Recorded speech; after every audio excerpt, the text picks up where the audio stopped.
Hi, మనం Vishvaraj channel అని YouTube channel కొత్తగా ఓపెన్ చేశాము. ఒకసారి చూడండి. అలాగే ఒక ఫేమస్ బజ్జీ షాపు ఈ పెద్ద ఆయన భలే వేస్తాడు బజ్జీలు మాత్రం. ఒక్కసారి విజిట్ అయ్యి కొనండి. ఎలా చేస్తాడో మీకు చూపిస్తున్నాను. పిండిని కలుపుకునే విధానం చాలా చిన్నగా ఉంటాయండి. చిన్న చిన్న బజ్జీలు చాలా టేస్ట్గా చేస్తాడు ఈ పెద్ద ఆయన. కానీ ఎంత టేస్ట్ ఉంటాయంటే అంత టేస్ట్ ఉంటాయి.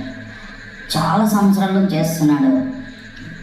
నేను చాలాసార్లు అతని దగ్గరికి వీక్లీ 2 తీసుకుంటాను. ఒక్కసారైనా తీసుకుంటాను. ఎందుకంటే దాన్ని ఆయన చాలా కలిపే విధానం కానీ చేసే విధానం కానీ ఆయిల్ కూడా ఎంత మంట పెట్టాలో అంత మంట పెట్టేసి ఈజీగా అతను చేస్తాడు. దాన్ని మాత్రం టేస్ట్గా ఉండేటట్లు చేస్తాడు. దానిలో చాలా మ్యాజిక్ ఉంటుంది. కొంతమంది చేతిలో బజ్జీ చేయడం అంటే అంత సులువు కాదు. బజ్జీలో కూడా అంత ఈజీగా రావు. చాలా ఫాస్ట్గా చూడండి. డబుల్ రోస్ట్ చేస్తున్నాడు ఆయన. ఆ డబుల్ రోస్ట్లో ఒక్కొక్క బజ్జీ పొట్ట చీల్చి మళ్ళీ చిన్నగా మంట పెట్టి ఆయన రోస్ట్ చేస్తాడు. అంటే లోపల పిండితో సహా రోస్ట్ చేస్తాడు. అలా రోస్ట్ చేసి మనకు ఇస్తాడు చూడు. తినగానే సూపర్ టేస్ట్ ఉంటుందండి. ఇలా తిన్నాంటే ఇలాగే కరిగిపోతుంది, అంత టేస్ట్ ఉంటుంది. కానీ ఈ వీడియో చేస్తున్నట్లు ఆ పెద్ద ఆయనకి తెలియదు. కానీ చెప్తే వద్దు అంటాడు. చాలాసార్లు అడిగాను, వద్దండి అన్నాడు. ఈసారి నేనే చేద్దాం అని చేశాను. కానీ అతనికి గిరాకీ మాత్రం తక్కువేం లేదు.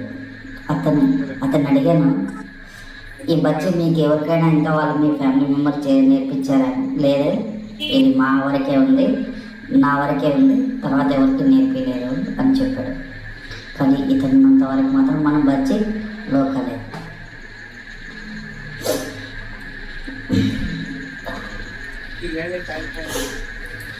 ఈ బజ్జీ మీకు ఒక్కసారైనా మీరు విజిట్ అవ్వండి.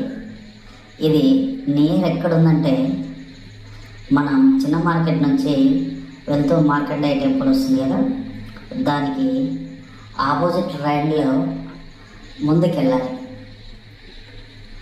చాలా ముందుకు డెడ్ ఎండ్గా 4 సర్కిల్ వస్తుంది కదా, దానికన్నా కొద్దిగా ముందుకు వచ్చేస్తాయి. అక్కడ 2 బజ్జీల అంగళ్ళు ఉంటాయి. దీంట్లో ఫస్ట్ మార్కండేయ గుంట నుంచి రైట్ సైడ్ అవుతుంది ఈ షాప్ ఉంటుంది. లెఫ్ట్ సైడ్ ఇంకొకరిది ఉంటుంది. ఇతను బజ్జీ గేటు పెద్ద గేట్ ఉంటుంది. ఇక్కడ